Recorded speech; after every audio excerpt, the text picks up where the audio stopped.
Welcome, my name is Angus Kennard. I'm the third generation of our family business, Kennards Hire. And today I want to talk to you about one question, and that question today is why. Why are we here? Why do we do what we do? Today is all about planning to win. But planning to win is the how and the what. The why is about the higher purpose in why you do what you do. And I ask you today, who of you know what your why is in your family or in your business? I will take you through the power of defining why and how at Kennards, why we do what we do, our higher purpose. This works. In order to answer this, I'm going to take you on a journey, a culture journey.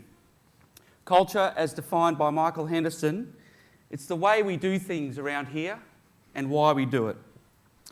And the challenge is, how do you enunciate what your culture is in words? I'm going to share with you our Kennards story and where we are today, where we've come from. I'm going to share with you our family story and what our family vision is for the family and for the business. And I'm also going to lead you with our wide program, what and how this was achieved. I have Manel here, who is our culture ambassador, who can help answer any questions. So how do we win as a family and how do we win as a business? So Kennards Hire was started by my grandfather in 1948 in Bathurst. It was a time after the war when there was a lot of construction happening. People were pouring concrete. He was an equipment merchant in Bathurst and he used to sell concrete mixers. And one day someone said, "Can I borrow your mixer?"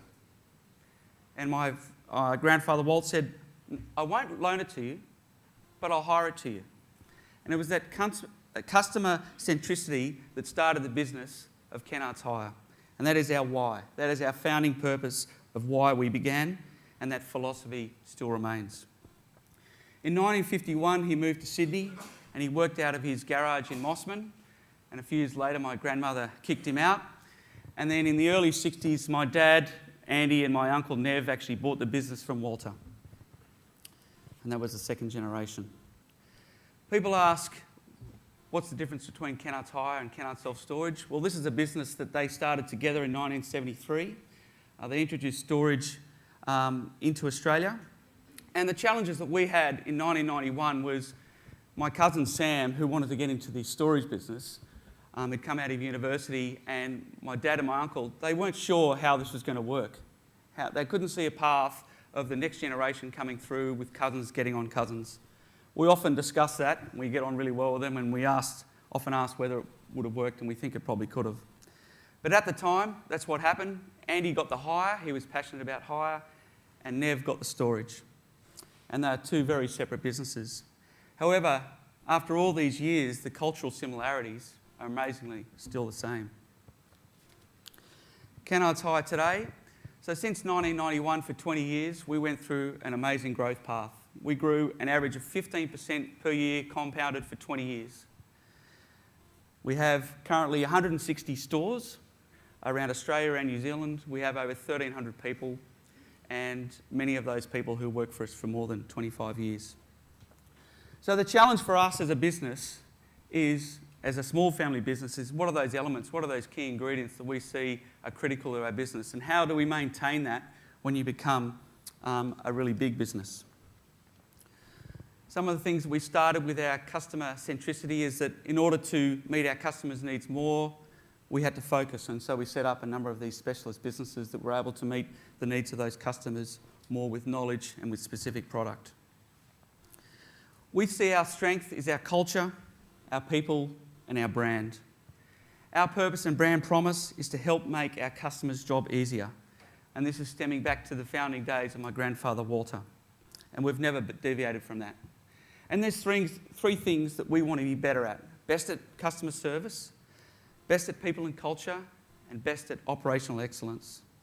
And the importance of articulating these to our people so they understand what they need to do for the cause. This is our family.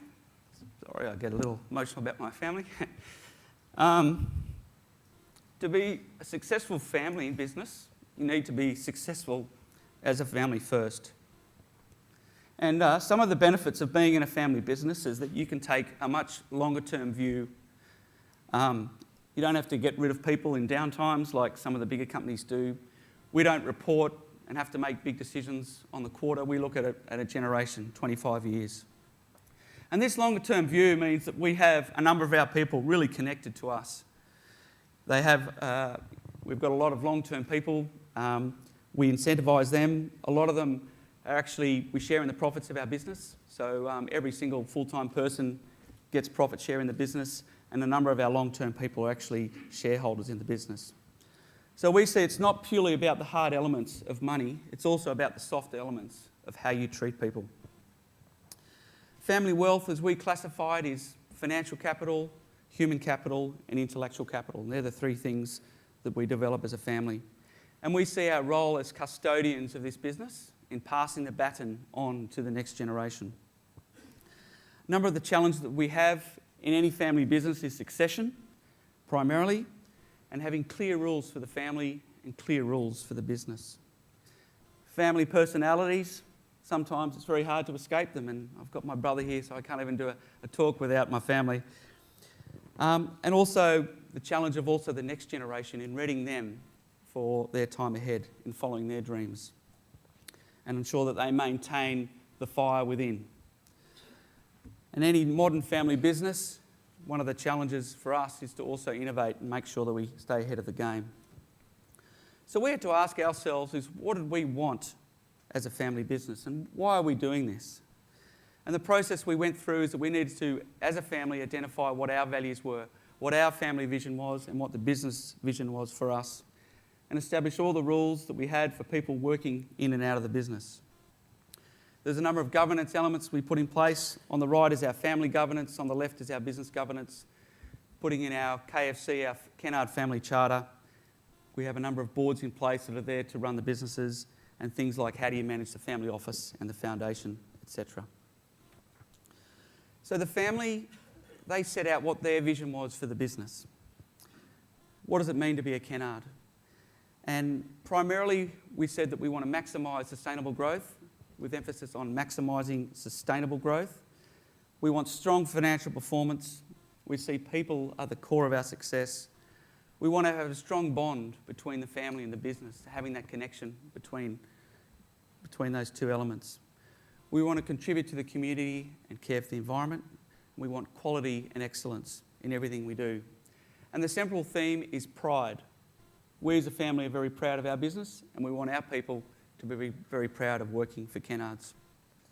And this is surrounded by our culture, which is the thing that sort of drives all of these elements.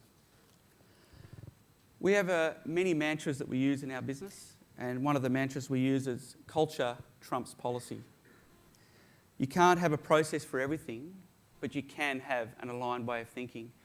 And our purpose is that we do whatever it takes to satisfy our customers' needs, and sometimes you have to break process to do that.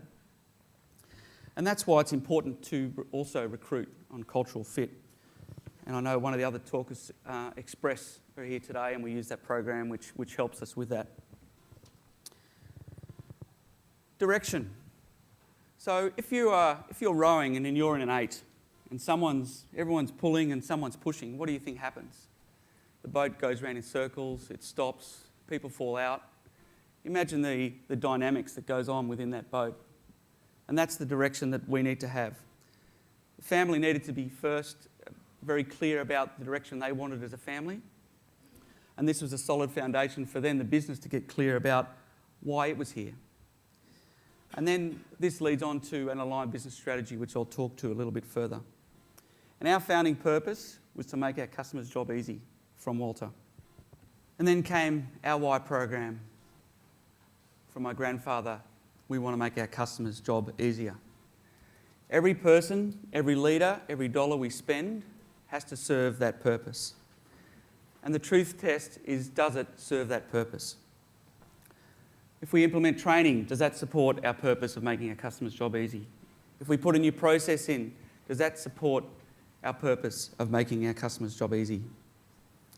And it all leads to support our key differentiator, our value proposition.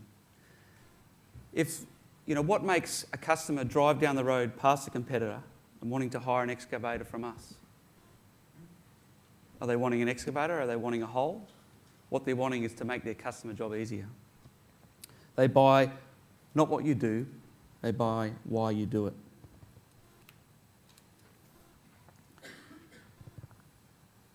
How do we do this? We employed a dedicated resource. Her actual title is Culture Ambassador. And Manel, her whole purpose is to connect company strategy and brand with the hearts and minds of our people. Ensure our people understand our values, our ethos, our mission, and how they could fit in and why they are so important. And then we have a strategy on a page, all to be very simple for our people. These are in every single branch of our organisation, on a lot of the literature we send out. And it's in a way that's very easy to understand. It talks about our brand purpose, to make our customers' job easier. It talks about what we want to be best at, customer service, people and culture, operational excellence. And you see that our values are actually a key part of our strategic plan. And that is what drives behaviour in the organisation. Many strategic plans sit on the shelf. Our one is a living, breathing plan within the business. We wanted to define our values, and we say, well, why is it important to define our values? Psychology says one of the most important things in any relationship is trust, in having trust. And the way you build trust is having people with aligned values spend time together. That builds trust, and they build a sense of trust. Also, you want to have a sense of values to make sure that the people that you have within the organisation fit. What are they doing that actually fits what we're doing and trying to achieve to make our customers' job easier? And the other point is in recruitment, which we use Express to align our people, ensure that the psychology of our people is aligned to what our values are, and we measure that. And fit, we see, is a lot more important than skills. Skills are easy to learn, values are very hard to teach. And they help us stay on track. So these are our real values. Fair income, we're honest in what we do, we're true, we're real. Every customer raving fan, it's about our customer centricity. Taking higher is about innovation and continuous improvement. And one family is that we care for each other. If there's trust, there's bond, and we look after each other, and everyone comes home safe every day. So how do you do this? So how do you bring your values to life? Anthropologists look back at tribes and they say, how do they maintain their culture over thousands of years? And it's done through storytelling. It's about sharing with people the great stories of how our people have acted and behaved in a way that reflects our values. These are like little proof points, and it's about values that are actually bringing them to life. We've felt this program was so important in building our growth and planning our future that we thought that we needed to ensure that we had everyone attend our Y program. And I'll tell you how we did it. We had 42 workshops around every state and New Zealand. Every single person, whether full-time or part-time, participated in this. Each workshop was around 4 hours, and we had every single workshop was attended by our CEO. So you think, okay, there's 3 months of work, of 3 months of time pretty much tied up for our CEO. But the power of this was that our CEO was in this together with everyone. It broke down the hierarchies, it built trust, they were able to share stories, and you had someone from a serviceman driver to the CEO, and they're all talking and sharing stories, and it was quite an emotional event for many people. So together, I guess it's no matter, what level you are in the organisation, that our people understand our business, they understand our strategy, they understand our future, and they understand what they can do to contribute to that together. And I guess that is how we've planned to win at Kennards. Lastly, I'd just like to make a couple of key points before I get Manel up. Culture is the key that drives performance. Know your why, your higher purpose. Focus on the inside out and generally make you feel your people like they're important and have an important role to play. Keep the values alive, share the stories, but of course you also need to live the values. Thank you.